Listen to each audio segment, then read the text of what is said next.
그 사람은 제게 다가와 한마디 말도 없이 제 옷을 벗기기 시작했습니다. 차가운 빛 속에서 의식이 흐릿한 상태로 저는 그저 공포에 떨고 있었죠. 미국에서 온 저에게 한국은 낯선 곳이었고 이런 상황을 대비한 적은 없었습니다. 하지만 그 순간 그 남자의 따뜻한 손길이 제 몸을 감싸 안았고 그의 목소리가 들려왔습니다. 괜찮으세요? 저체온증입니다. 빨리 조치해야 해요. 지리산 정상에서의 그 만남은 우연이었지만 그 이후의 모든 일은 마치 운명처럼 느껴졌습니다. 한국산악구조대원 김우진. 그는 단순히 제 생명을 구한 사람이 아니었습니다. 그는 제 세계관을 바꾸고 편견을 깨뜨리고 결국에는 제 심장까지 훔쳐간 사람이었습니다. 한국과 미국 두 나라 사이의 거리는 멀지만 인간의 마음 사이의 거리는 생각보다 가까웠습니다. 오늘 저는 제 인생을 완전히 바꿔놓은 그 구조 이야기와 그 후에 이어진 놀라운 인연에 대해 말씀드리려 합니다. 구독과 좋아요, 알림 설정하시고 끝까지 함께 해주세요. 여러분도 저처럼 한국의 매력에 빠지게 될 거예요. 저는 미국 미네소타 출신의 25세 여성 에밀리 그린입니다. 대학에서 환경과학을 전공했고 졸업 후 첫 해외여행지로 한국을 선택했어요. 많은 사람들이 왜 유럽이나 동남아시아가 아닌 한국을 선택했냐고 물었지만 이유는 단순했습니다. 대학 시절부터 열심히 본 K-드라마에 푹 빠져 있었고 인터넷에서 본 한국의 가을 단풍 사진이 너무 아름다웠거든요. 특히 지리산의 단풍이 물든 사진을 본 후로는 꼭 가보고 싶다는 생각이 들었습니다. 에밀리, 넌 정말 미쳤어. 아시아는 위험하다고. 출발 전날 밤 제 룸메이트 제시카가 말했습니다. 그녀는 아시아에 대한 전형적인 미국인의 편견을 가지고 있었죠. 거기는 영어도 안 통하고 위생 상태도 좋지 않을 거야. 특히 혼자 여행하는 여자에게는 더 위험할 수 있어. 하지만 저는 굳게 결심했습니다. 자연을 사랑하고 모험을 즐기는 성격이었으니까요.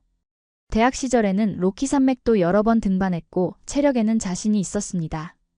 그래도 혹시 모를 상황을 대비해 대학 친구인 라이언에게 함께 가자고 제안했어요. 그는 아시아 역사에 관심이 많았고 특히 한국 전쟁에 대해 연구하고 있었기 때문에 흔쾌히 동의했습니다. 9월 초 우리는 드디어 인천국제공항에 도착했습니다. 공항에 발을 딛는 순간부터 저는 놀라움의 연속이었어요.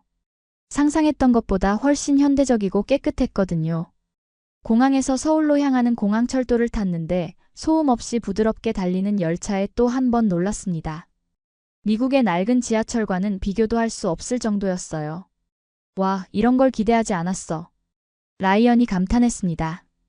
이곳은 우리가 생각했던 것보다 훨씬 발전된 나라인 것 같아. 서울에서의 첫날은 정신없이 지나갔습니다. 북촌한 옥마을, 경복궁, 그리고 인사동을 둘러보았죠.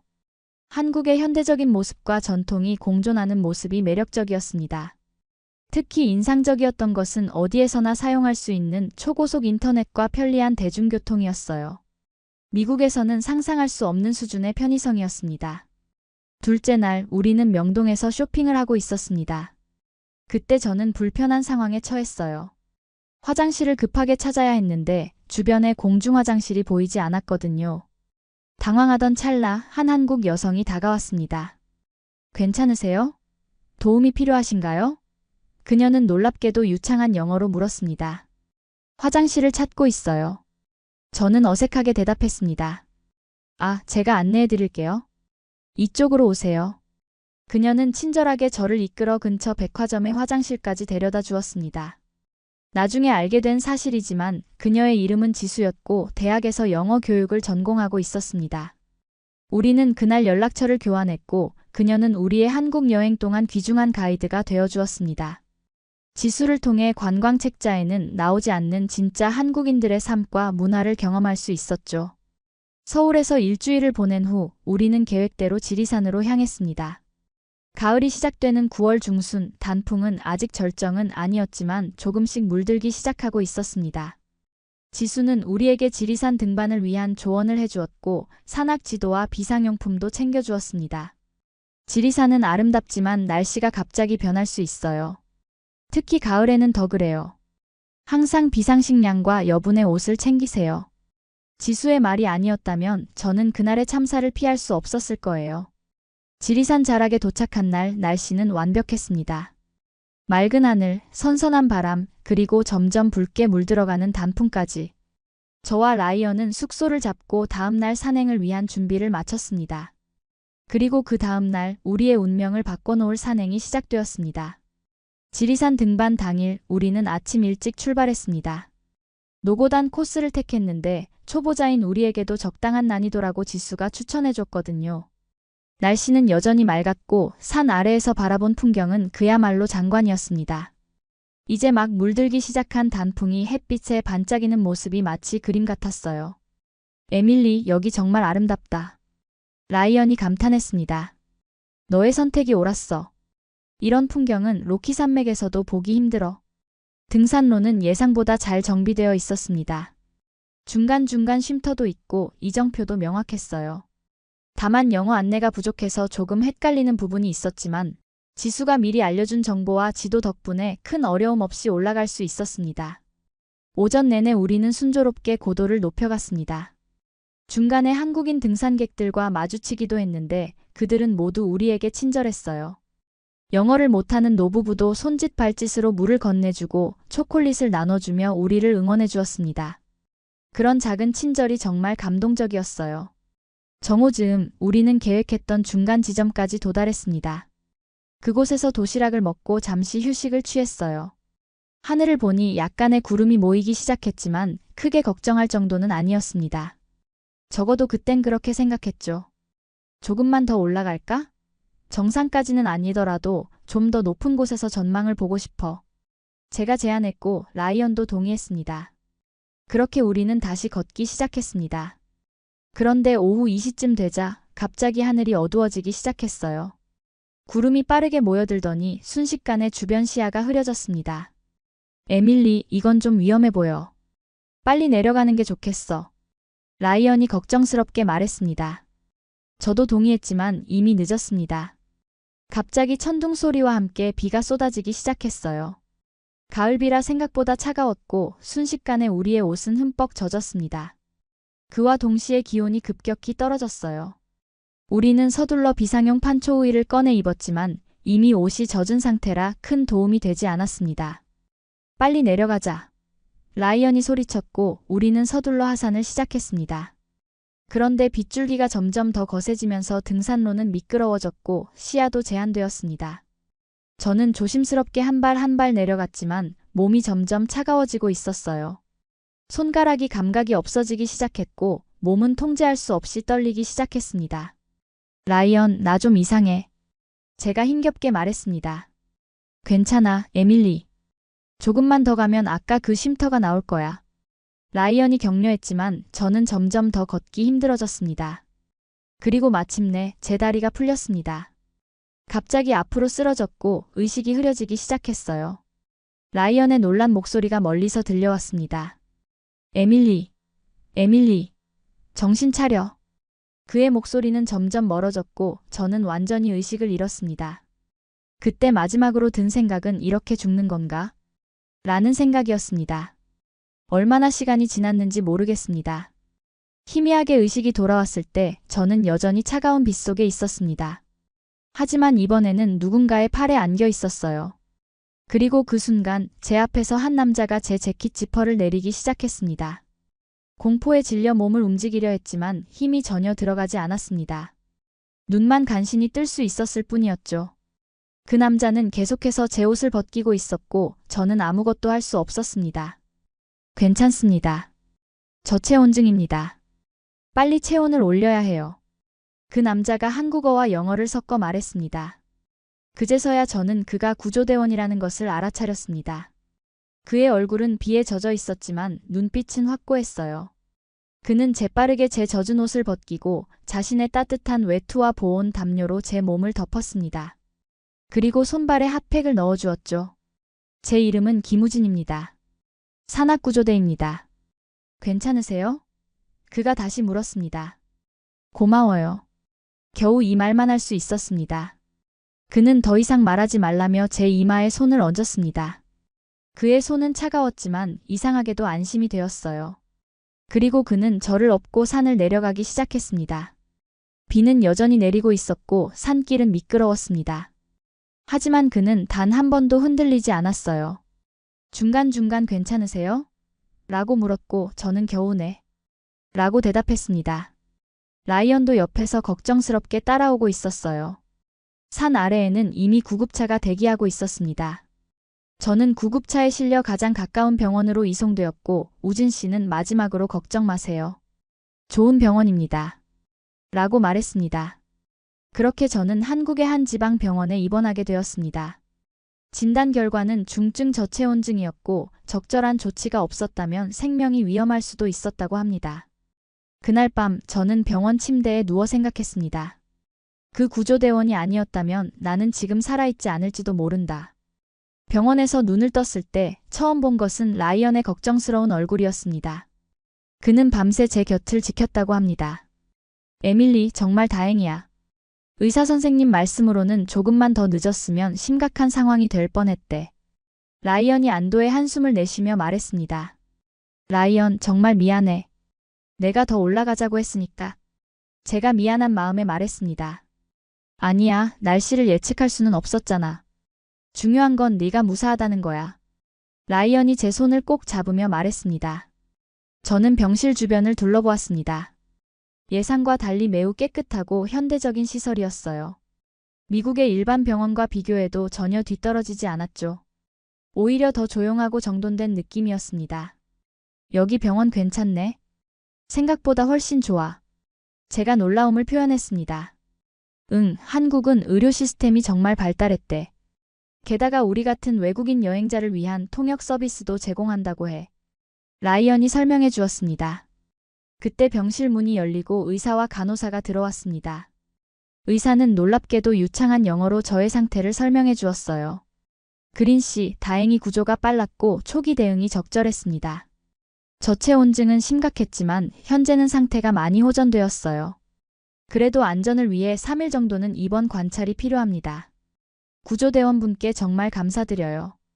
그분이 아니었다면 제가 말했습니다. 네, 김우진 대원은 우리 지역에서 가장 경험 많은 구조대원 중 한 명입니다.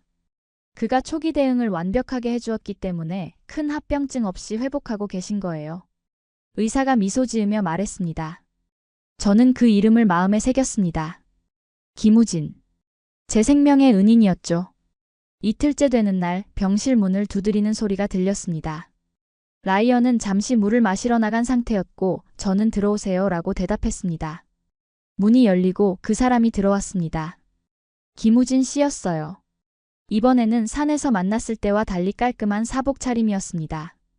키가 크고 어깨가 넓었으며 검은 머리카락과 또렷한 이목구비를 가진 그는 생각보다 젊어 보였어요. 안녕하세요, 그린 씨. 괜찮으신가요? 그가 조금은 어색한 영어로 물었습니다. 네, 많이 좋아졌어요.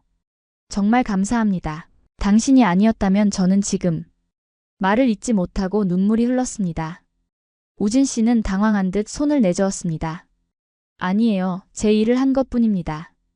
정말 다행이에요. 그는 제게 과일 바구니를 건네주었습니다. 한국의 과일들이 예쁘게 담겨 있었어요. 이건 제 개인적인 마음입니다. 빨리 회복하시길 바랍니다. 그가 말했습니다. 정말 고마워요. 앉으시겠어요? 제가 병실의 의자를 가리켰습니다. 그는 잠시 망설이다가 의자에 앉았습니다. 우리는 어색한 침묵 속에 있었어요. 저는 그에게 물어볼 것이 많았지만 어디서부터 시작해야 할지 몰랐습니다. 그날 산에서 제 옷을 벗긴 건 제가 조심스럽게 물었습니다. 우진 씨의 얼굴이 순간 붉어졌습니다. 아, 그건 저체온증 응급처치입니다. 젖은 옷을 제거하고 체온을 유지하는 게 가장 중요해서요. 불편하게 해드려 정말 죄송합니다. 아니에요. 전혀요. 저를 구해주셨는데요. 그냥 상황을 이해하고 싶었을 뿐이에요. 제가 서둘러 말했습니다. 우진 씨는 안도의 표정을 지었습니다. 저체온증은 매우 위험합니다. 특히 비에 젖은 상태로 체온이 떨어지면 빠르게 진행되거든요. 다행히 동료분이 빨리 연락해 주셔서 시간 내에 도착할 수 있었습니다. 라이언이요? 네, 그 친구가 정말 빨리 행동했나 봐요. 저는 기억이 없어서 제가 말했습니다. 네, 매우 침착하게 대처하셨어요. 정확한 위치도 알려주시고요. 우진 씨가 말했습니다. 대화를 이어가면서 저는 그에 대해 조금씩 알아갔습니다. 그는 30살이고 5년 동안 산악구조대로 일해왔다고 해요. 원래는 소방관이었지만 산을 좋아해서 산악구조대로 옮겼다고 했습니다. 그의 이야기를 들으면서 저는 그가 단순히 직업적으로 저를 구한 것이 아니라 진심으로 타인을 돕는 것을 좋아하는 사람이라는 것을 느낄 수 있었어요. 그린 씨는 왜 한국에 오셨나요? 우진 씨가 물었습니다. 에밀리라고 불러주세요. 사실 K-드라마를 많이 봤거든요. 그리고 한국의 가을 풍경이 정말 아름답다고 들었어요. 특히 지리산이요. 제가 솔직하게 대답했습니다. 아, K-드라마요? 어떤 드라마를 좋아하세요? 그가 웃으며 물었습니다. 우리는 그렇게 1시간 넘게 이야기를 나누었습니다. 처음에는 어색했지만 점점 편안해졌어요. 우진 씨의 영어는 완벽하지 않았지만 충분히 대화할 수 있는 수준이었습니다. 그리고 저도 간단한 한국어 인사말을 알고 있어서 가끔 한국어로 대답하기도 했죠. 안녕히 가세요. 그가 일어나려 할 때 제가 한국어로 말했습니다. 와, 한국어 잘하시네요. 우진 씨가 놀란 표정으로 말했습니다. 아니요, 인사말만 조금요. 제가 웃으며 대답했습니다. 그가 병실을 나간 후 라이언이 돌아왔습니다. 그는 병실 밖에서 우진 씨와 마주쳤다고 했어요. 에밀리, 그 구조대원이 너 보러 왔었네. 진짜 멋있더라. 완전 영화 속 히어로 같았어. 라이언이 농담처럼 말했지만 저는 왠지 모르게 얼굴이 붉어지는 것을 느꼈습니다. 그냥 상태 확인하러 온 거야. 제가 시선을 피하며 말했습니다. 에이, 그냥 확인만 하러 왔다고? 과일 바구니까지 들고. 완전 관심 있어 보이던데. 라이언이 장난스럽게 말했습니다. 라이언, 그냥 친절한 거야. 직업적으로. 제가 말했지만 마음 한구석에서는 뭔가 다른 감정이 일고 있었습니다. 3일 후 저는 마침내 퇴원했습니다. 의사 선생님은 완전히 회복됐지만 며칠 동안은 격렬한 활동을 피하라고 조언해 주셨어요. 라이언과 저는 계획을 변경해 지리산 등반 대신 근처 온천마을에서 휴식을 취하기로 했습니다. 하지만 병원을 나서기 전 저는 한 가지 결심을 했습니다. 김우진 씨에게 제대로 감사 인사를 전하고 싶었어요. 그가 다시 병원에 오지 않았고 연락처도 교환하지 않았기 때문에 어떻게 찾아야 할지 고민이었습니다. 라이언, 나 지리산 산악구조대 본부에 가보고 싶어. 제가 말했습니다. 진짜? 왜? 아, 그 구조대원 때문에? 라이언이 눈썹을 들어 올리며 물었습니다. 그냥 제대로 감사 인사를 하고 싶어서. 그 사람이 아니었으면 난 지금. 제가 말했습니다. 알았어. 가자. 나도 궁금했어. 한국의 구조 시스템이 어떻게 되어 있는지. 라이언이 동의했습니다. 우리는 택시를 타고 지리산 국립공원 관리사무소 내에 있는 산악구조대 본부로 향했습니다. 건물은 생각보다 현대적이고 체계적으로 보였습니다. 입구에서 영어가 서툰 직원에게 겨우 의사를 전달했습니다. 저 사흘 전에 지리산에서 구조됐어요. 김우진 씨를 만나고 싶은데요. 직원은 잠시 당황하다가 전화를 걸었습니다. 한국어로 빠르게 대화를 나눈 후 그는 저희에게 잠시 기다려달라고 말했습니다. 약 15분 후 우진 씨가 나타났습니다. 그는 구조대 유니폼을 입고 있었고 저를 보자 놀란 표정을 지었습니다. 에밀리 씨, 여기까지 어쩐 일이세요? 그가 물었습니다. 오늘 퇴원했어요. 그리고 제대로 감사 인사를 드리고 싶었어요. 제가 말했습니다. 우진 씨는 쑥스러운 듯 웃었습니다. 아니에요, 정말. 제 일인걸요. 아니에요, 김 씨. 당신은 제 생명을 구했어요. 그냥 지나칠 수 없었어요. 제 목소리가 살짝 떨렸습니다. 그는 잠시 생각하더니 말했습니다. 퇴근 시간이 얼마 안 남았는데. 괜찮으시다면 근처 카페에서 차라도 한잔할까요? 라이언이 갑자기 끼어들었습니다. 아, 저는 근처 역사박물관에 가보고 싶었거든요. 에밀리, 너 혼자 가도 괜찮지? 저는 그의 의도를 알아차리고 얼굴이 붉어졌지만 동시에 고마운 마음이 들었습니다. 응, 괜찮아. 나중에 호텔에서 만나자. 그렇게 우진 씨와 저는 근처 전통 찻집으로 향했습니다. 그곳은 한옥을 개조한 아름다운 공간이었어요. 우리는 창가 자리에 앉아 녹차를 주문했습니다. 이 차는 지리산에서 나는 녹차입니다. 한번 드셔보세요. 우진 씨가 말했습니다. 차는 쌉쌀하면서도 은은한 향이 좋았습니다. 우리는 처음에는 어색하게 대화를 시작했지만 점점 편안해졌어요. 사실 궁금한 게 있어요. 제가 조심스럽게 말을 꺼냈습니다. 산에서 그런 상황에 자주 직면하세요? 우진 씨는 잠시 생각하더니 대답했습니다. 네, 특히 외국인 관광객들은 한국의 산을 만만하게 보는 경우가 많아요. 지리산은 날씨가 매우 변덕스러운데 그걸 모르고 오시는 분들이 많거든요. 저도 그랬네요. 미국 로키 산맥에서 등산한 경험이 있어서 자신했는데 제가 부끄러워하며 말했습니다. 아니에요. 처음 오신 분이 어떻게 알겠어요. 중요한 건 안전하게 구조되셨다는 거죠. 그가 따뜻하게 말했습니다. 우리는 산에 대한 이야기, 각자의 나라에 대한 이야기, 그리고 개인적인 이야기까지 나누었습니다. 우진 씨는 서울 출신이지만 자연을 좋아해 지방으로 내려왔다고 했어요. 가족은 그의 선택을 이해하지 못했지만 그는 자신의 길을 걸어왔다고 합니다. 에밀리 씨는 미국에서 무슨 일을 하세요? 그가 물었습니다. 저는 환경과학을 전공했어요.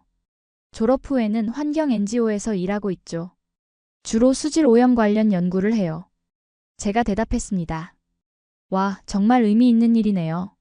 저도 환경에 관심이 많아요.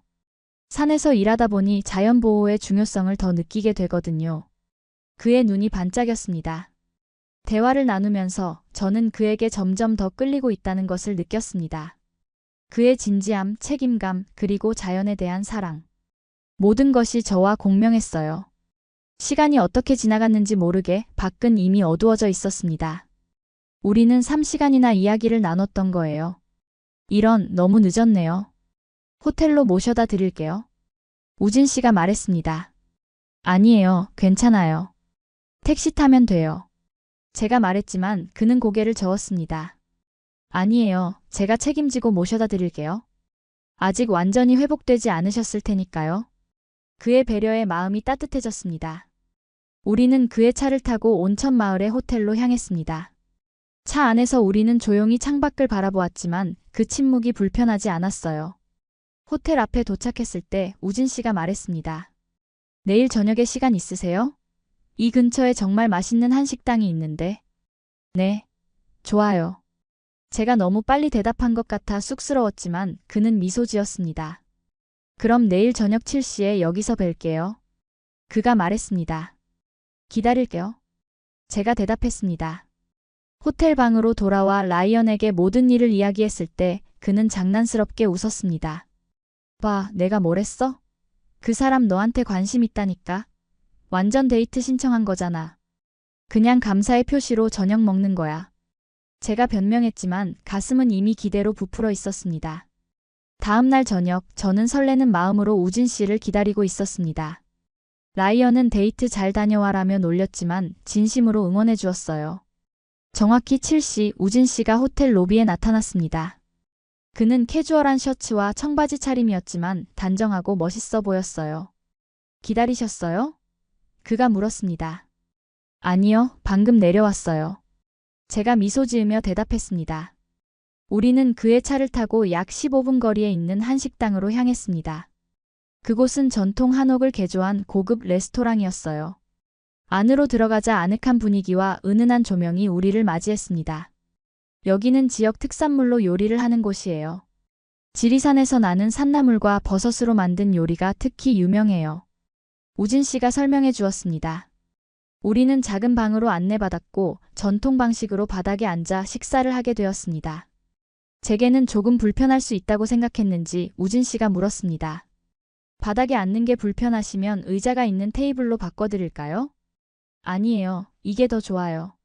진짜 한국 문화를 경험하고 싶어요. 제가 대답했습니다. 음식이 나오기 시작했고 테이블은 금세 다양한 반찬과 메인 요리로 가득 찼습니다. 비빔밥, 된장찌개, 산나물 무침, 버섯 전골 등 정말 다양했어요. 와, 이렇게 많이요? 제가 놀라서 물었습니다. 우진 씨가 웃으며 말했습니다. 한국 식사는 여러 가지 반찬을 함께 즐기는 문화예요. 조금씩 모든 것을 맛보시면 돼요. 저는 조심스럽게 음식을 맛보기 시작했습니다. 처음에는 낯선 맛이었지만 점점 그 깊은 맛에 매료되었어요. 정말 맛있어요. 특히 이 나물은 뭐예요? 제가 신기해하며 물었습니다. 고사리라고 해요.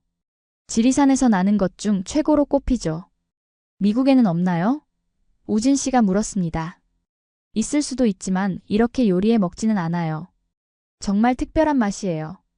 제가 감탄했습니다. 식사를 하면서 우리는 더 깊은 이야기를 나누었습니다. 우진 씨는 한국의 산악구조 시스템에 대해 자세히 설명해 주었어요. 국립공원마다 전문 구조대가 있고 최신 장비와 훈련을 통해 신속하게 대응할 수 있다고 했습니다. 사실 처음에는 한국의 구조 시스템이 그렇게 발달했을 거라고 생각하지 못했어요. 제가 솔직하게 말했습니다.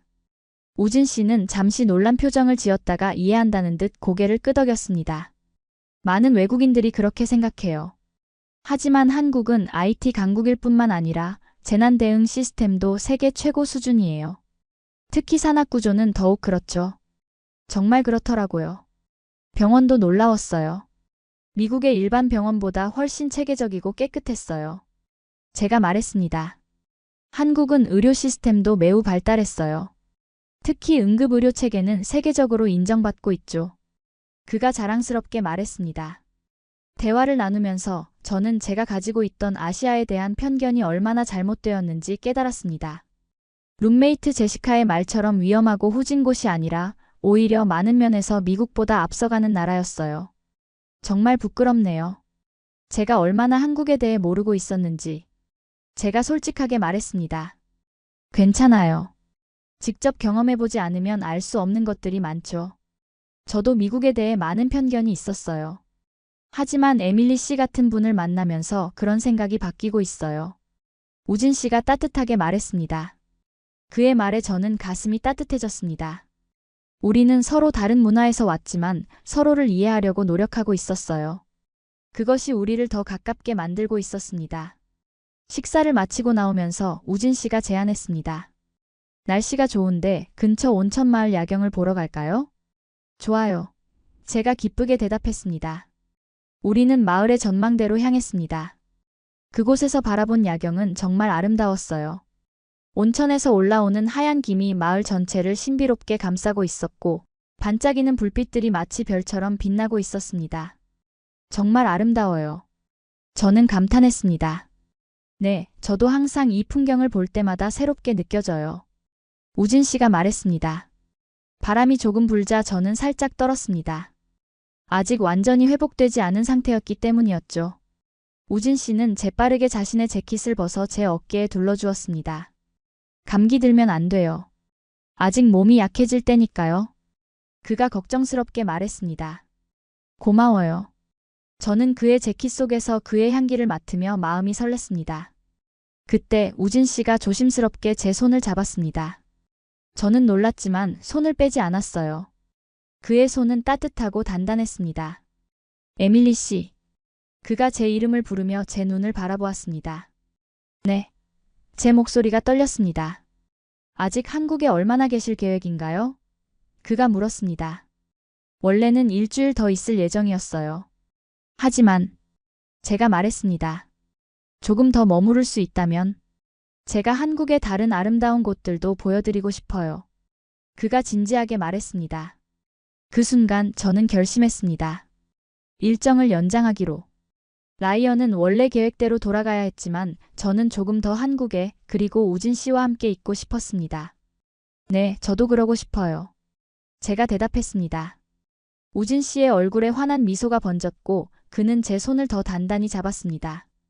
그렇게 우리는 오랫동안 야경을 바라보며 서 있었습니다.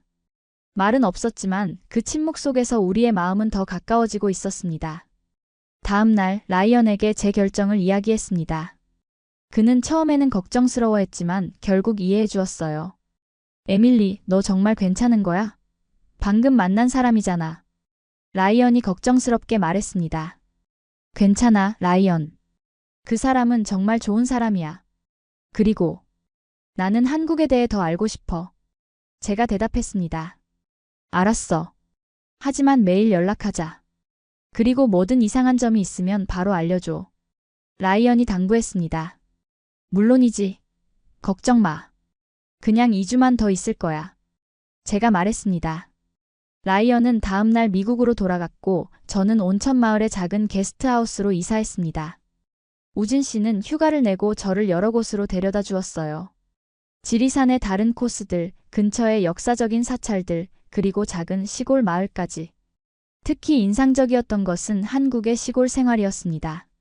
한마을에서는 주민들이 모여 김장을 하고 있었는데 우진 씨가 저를 소개하자 할머니들이 반갑게 맞아주시며 김치 담그는 법을 가르쳐 주셨어요.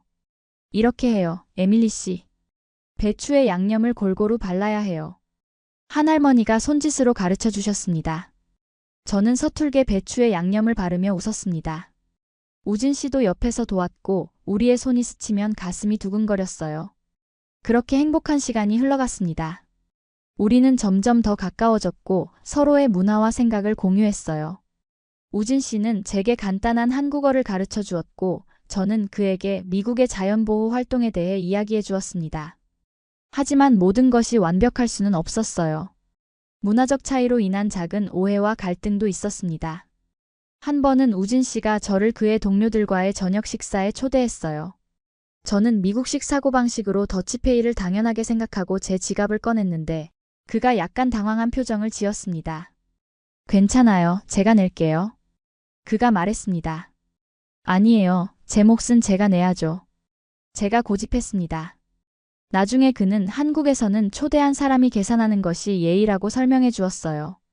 저는 미국식 독립성이 때로는 다른 문화에서 신뢰가 될 수 있다는 것을 깨달았습니다. 또 다른 날에는 우리가 길을 걷다가 그의 상사를 만났습니다. 우진 씨는 갑자기 매우 공식적이고 딱딱해졌어요. 깊게 인사를 하고 정중한 말투로 대화했습니다. 저는 그런 급격한 변화가 이상하게 느껴졌어요. 왜 갑자기 그렇게 달라졌어요? 나중에 제가 물었습니다. 한국에서는 위계 질서가 매우 중요해요. 특히 직장에서는요. 상사에게는 항상 존경을 표현해야 해요. 그가 설명했습니다.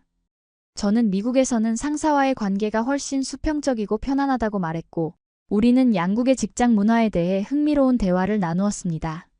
하지만 가장 큰 갈등은 그의 가족과 관련된 것이었습니다. 2주차에 접어들었을 때 우진 씨는 조심스럽게 제안했습니다. 이번 주말에 서울에 가서 제 가족을 만나보는 건 어떨까요? 저는 깜짝 놀랐습니다. 미국에서는 보통 관계가 꽤 진지해진 후에야 가족을 소개하거든요. 가족을 만나다니. 그게 좀 빠른 것 같지 않아요? 제가 말했습니다. 우진 씨의 표정이 살짝 어두워졌습니다. 한국에서는 가족이 매우 중요해요. 제가 누구와 시간을 보내는지 알리는 것은 존중의 표시이기도 해요. 저는 갑자기 압박감을 느꼈습니다. 그의 가족을 만난다는 것은 우리 관계가 얼마나 진지한지를 상징하는 것 같았어요. 저는 우진 씨를 정말 좋아했지만 모든 것이 너무 빠르게 진행되는 것 같았습니다. 미안해요. 저는 아직 준비가 안 된 것 같아요. 제가 솔직하게 말했습니다. 우진 씨는 실망한 표정을 감추지 못했지만 억지로 미소 지었습니다. 괜찮아요. 이해해요. 하지만 그날 이후로 우리 사이에는 약간의 거리감이 생겼습니다. 우진 씨는 여전히 친절했지만 이전처럼 자연스럽지 않았어요. 저는 문화적 차이가 만든 벽을 어떻게 넘어야 할지 고민했습니다. 다음 날 저는 지수에게 연락해 조언을 구했습니다. 그녀는 서울에서 기차를 타고 저를 만나러 왔어요. 에밀리, 한국에서 가족 소개는 정말 중요해. 특히 부모님이 전통적일수록 더 그래. 지수가 설명해 주었습니다. 하지만 난 아직 준비가 안 된 것 같아. 우리가 만난 지 얼마 안 됐잖아. 제가 말했습니다. 그건 이해해. 하지만 우진 씨 입장에서는 널 정말 소중하게 생각하기 때문에 가족에게 소개하고 싶은 거야. 그게 한국식 표현 방법이라고 할 수 있어. 지수가 말했습니다. 그날 밤 저는 많은 생각을 했습니다. 제가 정말 원하는 것이 무엇인지, 그리고 문화적 차이를 어떻게 존중하면서도 제 경계를 유지할 수 있을지 고민했어요. 그리고 마침내 결정을 내렸습니다. 다음 날 아침 우진 씨에게 연락해 만나자고 했습니다. 우리는 마을 공원에서 만났어요. 우진 씨, 제가 생각해봤어요. 당신 가족을 만나고 싶어요. 하지만 한 가지 부탁이 있어요. 제가 말했습니다. 그의 눈이 반짝였습니다. 정말요? 무슨 부탁인데요? 가족에게 우리가 그냥 친구라고 말해주세요. 아직은요. 제가 한국 문화에 적응하는 시간이 필요해요. 제가 부탁했습니다. 우진 씨는 잠시 생각하더니 웃으며 고개를 끄덕였습니다. 알겠어요. 천천히 가요. 중요한 건 에밀리 씨가 편안하게 느끼는 거니까요. 그의 이해에 저는 정말 감사했습니다. 우리는 서로를 더 깊이 이해하기 시작했고, 문화적 차이를 넘어 서로에게 한 걸음씩 다가가고 있었습니다. 주말이 되자 우리는 서울로 향했습니다. 기차를 타고 가는 동안 저는 긴장된 마음을 진정시키려 노력했어요. 우진 씨는 제 손을 꼭 잡고 안심시켜 주었습니다. 걱정 마세요. 우리 부모님은 정말 좋으신 분들이에요. 외국인에 대한 편견도 없고요. 그가 말했습니다.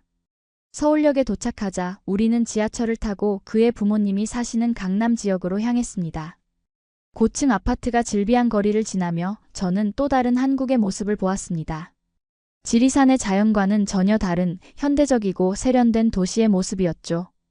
우진 씨의 부모님은 30층짜리 아파트에 살고 계셨습니다. 문을 두드리자 중년의 여성이 문을 열어주셨어요. 우진 씨의 어머니였습니다. 어머니, 이분이 제가 말씀드렸던 에밀리 씨예요. 미국에서 온 친구입니다. 우진 씨가 소개했습니다. 안녕하세요. 만나서 반갑습니다. 저는 지수가 가르쳐준 한국어 인사를 했습니다. 우진 씨의 어머니는 놀란 표정을 지었다가 환하게 웃으셨습니다. 어머, 한국말도 할 줄 아시네요. 어서 들어오세요. 안으로 들어가자 우진 씨의 아버지도 저를 반갑게 맞아주셨습니다. 그는 대학에서 영어를 가르치셨다고 하여 영어로 대화하는데 불편함이 없었어요. 어서 오세요, 에밀리 씨. 우리 아들이 많이 도와줬다고 들었습니다. 그가 말씀하셨습니다. 네, 정말 많은 도움을 받았어요. 우진 씨 덕분에 한국의 아름다운 모습을 많이 볼 수 있었습니다. 제가 대답했습니다. 저녁 식사는 매우 풍성했습니다. 우진 씨의 어머니는 저를 위해 특별히 요리를 준비하셨다고 했어요. 불고기, 잡채, 갈비찜 등 한국의 대표적인 음식들이 테이블에 가득했습니다. 에밀리 씨, 한국 음식은 어때요? 입맛에 맞나요? 우진 씨의 어머니가 물으셨습니다. 정말 맛있어요. 한국에 온 이후로 계속 한국 음식을 즐기고 있어요. 제가 진심으로 대답했습니다. 우진 씨의 부모님은 제가 미국에서 온 것에 대해 매우 호기심이 많으셨습니다. 미국의 생활, 제 직업, 가족에 대해 많은 질문을 하셨어요. 저는 최대한 자세히 대답했고 그분들도 한국의 문화와 역사에 대해 이야기해 주셨습니다. 우리 우진이가 산에서 일한다고 처음 들었을 때는 정말 걱정했어요. 우진 씨의 어머니가 말씀하셨습니다. 서울에서 좋은 직장에 다니다가 갑자기 지방으로 내려간다고 했거든요. 하지만 지금은 그 아이가 정말 행복해 보여서 기뻐요. 저는 우진 씨를 바라보았고 그는 쑥스러운 듯 웃고 있었습니다. 그의 가족은 그를 정말 사랑하고 존중한다는 것이 느껴졌어요. 식사가 끝난 후 우진 씨의 아버지가 저에게 물었습니다. 에밀리 씨, 앞으로의 계획은 어떻게 되나요? 순간 긴장되었습니다. 이 질문이 단순한 호기심인지 아니면 우진 씨와의 관계에 대한 것인지 명확하지 않았거든요. 일단 미국으로 돌아가 일을 계속할 예정이에요. 하지만 한국은 정말 아름다운 나라라서 기회가 된다면 다시 오고 싶어요. 제가 조심스럽게 대답했습니다. 우진 씨의 부모님은 만족스러운 표정으로 고개를 끄덕이셨고 그 후로는 더 편안한 주제로 대화가 이어졌습니다. 그날 밤 우리는 근처 호텔에 묵기로 했습니다. 우진 씨의 부모님은 함께 지내라고 권하셨지만 저는 정중히 거절했어요. 아직은 그런 단계가 아니라고 생각했기 때문이었죠. 호텔로 가는 길에 우진 씨가 물었습니다. 어떠셨어요? 부모님이 좀 많이 물어보셨죠? 아니에요. 정말 좋으신 분들이었어요. 따뜻하게 맞아주셔서 감사해요. 제가 진심으로 말했습니다. 그리고 제 부탁도 들어주셔서 고마워요. 친구라고만 소개해 주셔서요. 제가 조금 부끄럽게 덧붙였습니다. 우진 씨는 잠시 말없이 걷다가 갑자기 걸음을 멈추고 제 앞에 섰습니다.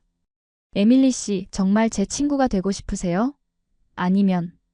그의 목소리가 떨렸습니다. 제 심장이 빠르게 뛰기 시작했습니다.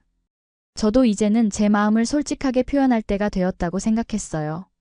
우진 씨, 저는 당신이 정말 좋아요. 친구 이상으로요. 하지만 우리 사이에는 많은 차이가 있어요. 문화적인 차이, 지리적인 거리. 이런 것들이 두려워요. 제가 솔직하게 말했습니다. 우진 씨는 부드럽게 제 손을 잡았습니다. 저도 에밀리 씨가 정말 좋아요. 처음 봤을 때부터요. 그리고 그 차이들. 우리가 함께 극복해 나갈 수 있다고 생각해요. 천천히 서로를 이해하면서요. 그의 진심 어린 말에 저는 더 이상 망설일 필요가 없다고 느꼈습니다. 우리는 서로를 바라보며 조금씩 가까워졌고 마침내 우리의 입술이 만났습니다. 그것은 부드럽고 달콤한 첫 키스였어요. 서울에서의 주말은 꿈같이 지나갔습니다. 우진 씨는 저에게 서울의 다양한 모습을 보여주었어요. 전통과 현대가 공존하는 도시의 모습, 활기찬 시장과 조용한 공원, 그리고 맛있는 음식들까지. 우리는 한강공원에서 자전거를 타고 남산타워에서 도시의 야경을 감상했습니다. 마지막 날, 우리는 인사동에서 전통차를 마시며 앞으로의 이야기를 나누었습니다. 에밀리, 언제 미국으로 돌아가세요? 우진 씨가 물었습니다. 일주일 후요. 비자 기간이 그때까지거든요. 제가 대답했습니다. 그의 눈에 슬픔이 스쳤지만 곧 따뜻한 미소로 바뀌었습니다. 그럼 남은 일주일 정말 특별하게 만들어야겠네요. 네, 그래요. 그리고 저는 잠시 망설이다가 말을 이었습니다. 우진 씨, 우리 이대로 헤어지는 건 아니잖아요? 물론이죠. 저는 장거리 연애도 할 수 있어요. 그리고 휴가 때마다 미국에 갈 수도 있고요. 그가 열정적으로 말했습니다. 저도 휴가 때 한국에 올 수 있어요. 그리고 매일 영상통화도 할 수 있고요. 제가 덧붙였습니다. 우리는 서로의 눈을 바라보며 웃었습니다. 거리가 멀다는 것은 분명 큰 도전이었지만 우리의 마음은 이미 그 거리를 뛰어넘고 있었어요. 서울에서 지리산으로 돌아오는 기차 안에서 우리는 손을 꼭 잡고 창밖의 풍경을 바라보았습니다. 가을이 더 깊어져 단풍은 이제 절정을 향해 가고 있었어요. 에밀리, 처음 만났을 때 생각나요? 우진 씨가 문득 물었습니다. 어떻게 잊을 수 있겠어요? 당신이 제 옷을 벗기던 그 순간을. 제가 장난스럽게 말했습니다. 우리는 둘 다 웃음을 터뜨렸습니다. 이제는 그 순간이 우리 사이에 특별한 추억이 되어 있었어요. 지리산으로 돌아온 후 우리는 매일을 소중하게 보냈습니다. 우진 씨는 근무 시간 외에는 항상 저와 함께했고 한국의 아름다운 가을을 만끽할 수 있도록 도와주었어요. 우리는 사찰을 방문하고 단풍 든 숲길을 걷고 전통시장에서 다양한 음식을 맛보았습니다. 하루는 우진 씨가 저를 특별한 장소로 데려갔습니다. 지리산 깊숙한 곳에 있는 작은 폭포였어요. 관광객들이 잘 모르는 숨겨진 명소라고 했습니다. 이곳은 제가 가장 좋아하는 장소예요. 힘들 때마다 여기 와서 마음을 정리하곤 했어요. 그가 말했습니다.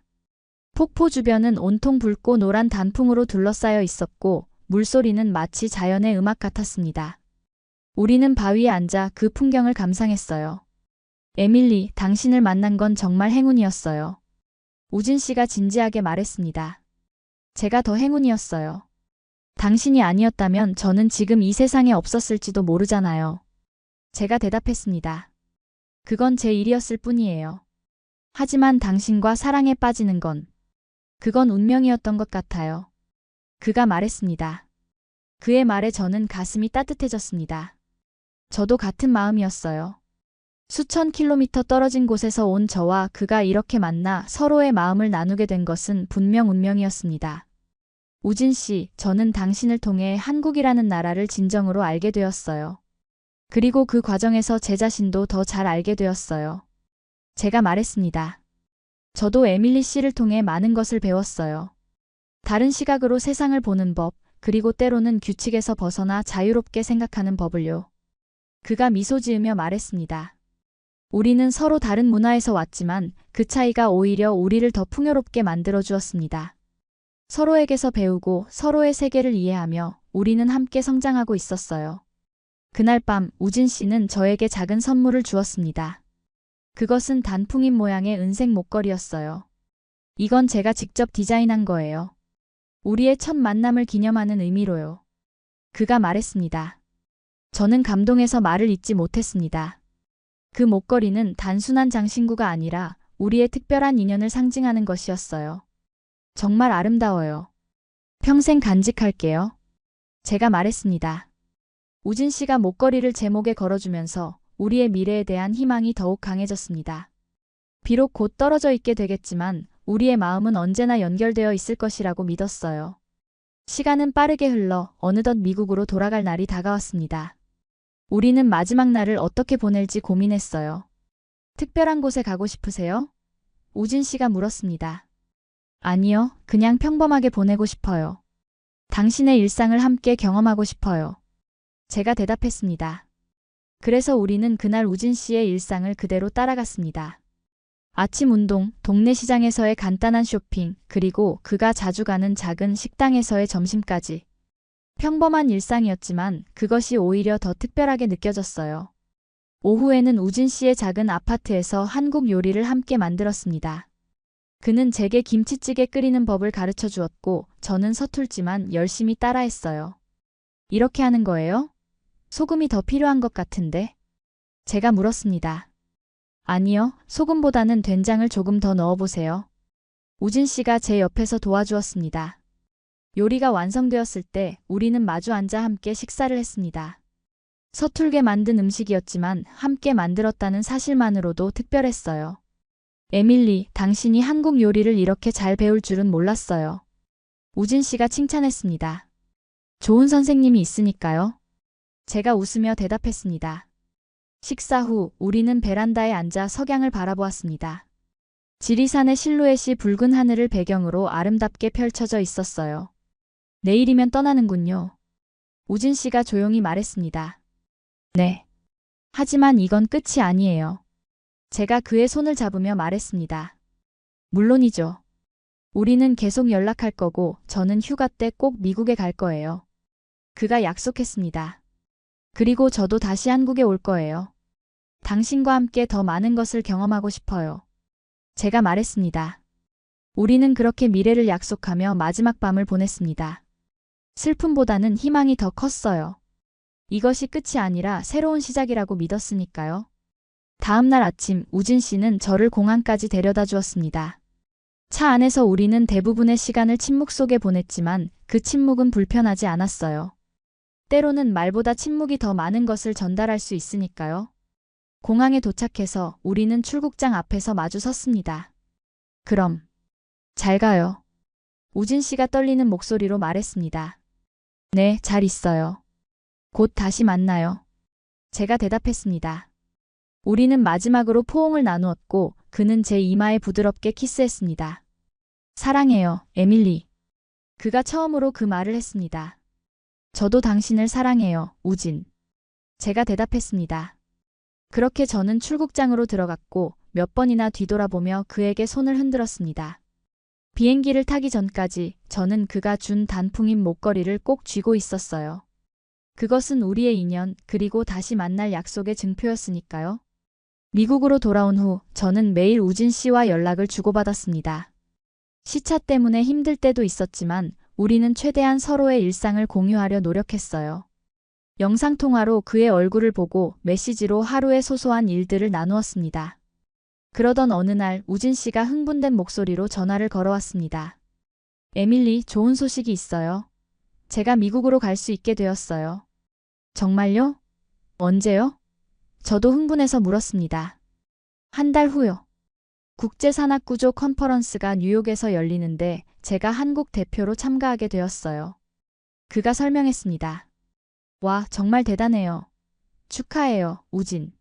제가 기쁘게 말했습니다. 컨퍼런스가 끝나면 미네소타로 갈 수 있어요.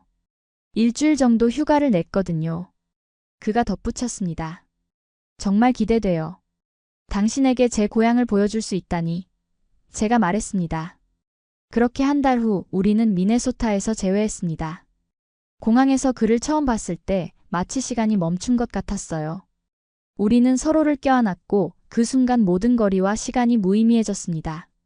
저는 우진 씨에게 제 고향을 보여주었습니다. 미시시피 강변의 아름다운 공원들, 제가 자란 동네, 그리고 대학 캠퍼스까지. 우리는 미네소타의 가을을 함께 즐겼고 그는 한국과는 또 다른 미국의 가을 풍경에 감탄했습니다. 미국의 가을도 정말 아름답네요. 하지만 지리산의 단풍만큼은 아닌 것 같아요. 우진 씨가 장난스럽게 말했습니다. 애국심이 강하시네요. 제가 웃으며 대꾸했습니다. 제 가족들도 우진 씨를 만났습니다. 처음에는 조금 어색했지만 그의 진심 어린 태도와 예의 바른 모습에 부모님도 금세 마음을 열어주셨어요. 특히 아버지는 우진 씨의 등산과 구조 경험에 깊은 관심을 보이셨습니다. 우진, 자네가 에밀리를 구했다니 정말 감사하네. 그날의 상황을 자세히 들려줄 수 있겠나? 아버지가 물으셨습니다. 우진 씨는 겸손하게 그날의 일을 설명했고 저는 그 이야기를 들으며 다시 한번 그에게 감사함을 느꼈습니다. 저녁 식사 후 어머니가 조용히 제게 말씀하셨습니다. 에밀리, 그 사람 정말 좋은 사람 같구나. 눈빛이 진실해. 네, 엄마. 정말 좋은 사람이에요. 제가 대답했습니다. 우진 씨의 미국 방문은 너무 빨리 지나갔습니다. 마지막 날 우리는 미시시피 강변을 따라 산책하며 앞으로의 계획을 이야기했어요. 에밀리, 나는 당신과 함께하는 미래를 꿈꾸고 있어요. 우진 씨가 진지하게 말했습니다. 저도 그래요, 우진. 제가 대답했습니다. 장거리 연애가 쉽지는 않겠지만 우리가 서로를 위해 노력한다면 가능할 거예요. 그가 말했습니다. 우리는 해낼 수 있어요. 그리고 제가 곧 한국에 다시 갈 수도 있어요. 제가 조심스럽게 말했습니다. 정말요? 그의 눈이 반짝였습니다. 네, 제가 일하는 NGO에서 한국 지부와 협력 프로젝트를 시작할 예정이에요. 그래서 제가 담당자로 가게 될 가능성이 높아요. 제가 설명했습니다. 와, 그건 정말 좋은 소식이네요. 우진 씨가 기뻐했습니다. 아직 확정된 건 아니지만 가능성이 높아요. 만약 성사된다면 6개월에서 1년 정도 한국에서 지낼 수 있을 거예요. 제가 말했습니다. 우진 씨는 더 이상 말을 잇지 못하고 저를 꼭 안아주었습니다. 그의 품 안에서 저는 모든 것이 잘 될 거라는 확신이 들었어요. 다음 날 공항에서 그를 배웅하면서 우리는 눈물을 참았습니다. 이번에는 안녕이 아니라 곧 만나요라고 말했어요. 그것은 약속이자 희망이었습니다. 3개월 후 저는 정말로 한국행 비행기를 탔습니다. NGO의 협력 프로젝트가 승인되었고 저는 1년 동안 서울에서 일하게 되었어요. 우진 씨는 서울과 지리산을 오가며 저와 시간을 보냈고 우리의 사랑은 더욱 깊어졌습니다. 그해 가을 우리는 다시 지리산을 찾았습니다. 정확히 1년 전 우리가 처음 만났던 그 장소로요. 단풍은 작년과 마찬가지로 아름다웠고 하늘은 맑았습니다. 산 정상 근처에 도착했을 때 우진 씨가 갑자기 무릎을 꿇었습니다. 그의 손에는 작은 반지 상자가 들려 있었어요. 에밀리, 1년 전 이곳에서 우리는 운명적인 만남을 가졌어요. 그때는 생명을 구하는 일이었지만 지금은 제 인생 전체를 걸고 싶어요. 당신과 함께라면 어떤 어려움도 극복할 수 있다고 믿어요. 저와 결혼해 주시겠어요? 눈물이 눈앞을 가렸지만 저는 주저없이 대답했습니다. 네, 우진. 당신과 함께하고 싶어요. 영원히. 그렇게 우리는 서로 다른 나라, 서로 다른 문화에서 왔지만 하나의 사랑으로 연결되었습니다. 우리의 이야기는 단순한 구조 사건으로 시작되었지만 이제는 평생의 여정이 되었어요. 결혼식은 양국에서 2번 열렸습니다. 한국에서는 전통 혼례로, 미국에서는 서양식 결혼식으로요. 두 문화가 만나 하나가 되는 아름다운 순간이었습니다. 지금 저는 한국과 미국을 오가며 살고 있습니다. 서울에 있는 NGO 지부에서 일하면서 지리산의 환경보호 활동에도 참여하고 있어요. 우진 씨는 여전히 산악구조대원으로 일하고 있지만 이제는 국제적인 활동도 시작했습니다. 우리는 서로의 꿈을 존중하면서 함께 새로운 꿈을 만들어가고 있습니다. 가끔 사람들이 물어봅니다. 문화적 차이 때문에 힘들지 않나요? 저는 항상 이렇게 대답합니다. 차이는 우리를 더 풍요롭게 만들어줘요. 서로에게서 배우고 성장하는 과정이니까요. 그리고 무엇보다 저는 한국이라는 나라의 깊은 사랑과 존경심을 갖게 되었습니다. 처음 방문했을 때 가졌던 편견은 완전히 사라졌고 이제는 한국의 아름다움과 따뜻함 그리고 놀라운 발전에 매일 감탄하고 있어요. 저의 이야기가 여러분에게 작은 영감이 되었기를 바랍니다. 다른 문화, 다른 배경을 가진 사람들 사이에서도 진정한 사랑과 이해는 가능하다는 것을, 그리고 때로는 가장 예상치 못한 순간에 가장 놀라운 방식으로 인생이 바뀔 수 있다는 것을. 저는 지금도 가끔 그날을 생각합니다.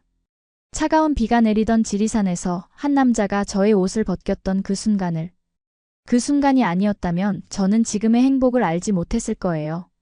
그리고 그 모든 것이 가능했던 이유는 한국에 발달된 구조 시스템과 우진 씨 같은 헌신적인 구조대원들 덕분입니다.